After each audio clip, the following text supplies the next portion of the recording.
Afternoon, everyone. This is Matt's LDE-180.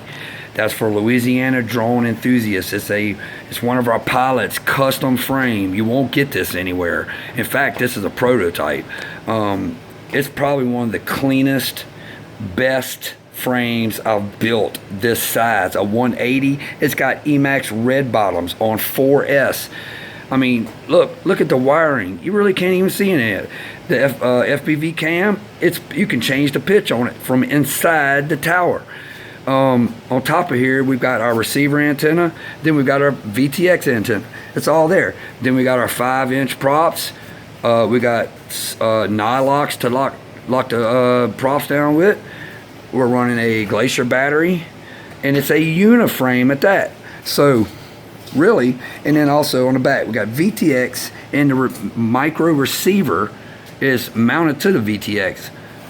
One thing I'm worried about is any kind of crosstalk between the 5.8 and the 2.4, but I put a shield between it, so that shouldn't be a problem.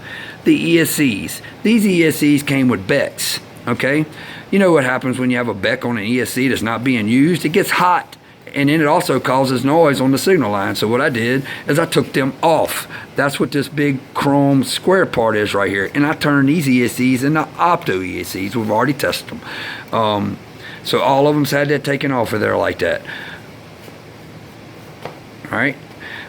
We've also flashed the firmware on the ESCs from 14.0 to 14.4. We've done some other modifications. What other kind of modifications have we done here? We actually made a custom power board mount, which is hidden way up under there.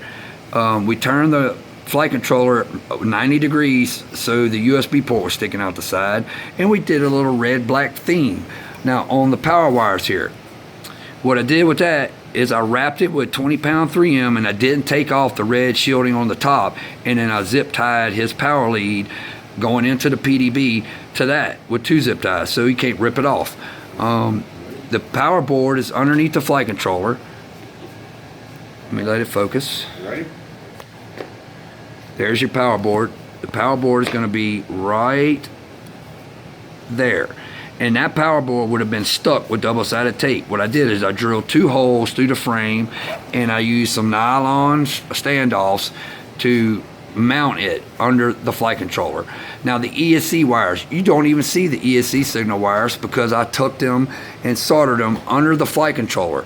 So they're all up under there, tucked away and protected. They have heat shrink tube around them at certain points where it won't short to the board. So I tell you what, this is one of the most phenomenal mini frame quads I've ever seen, with everything packed in so clean. Eventually, later on down the road, we're going to get a cage that snaps to these standoffs, and it'll go all the way around this stuff, and you won't see any of it.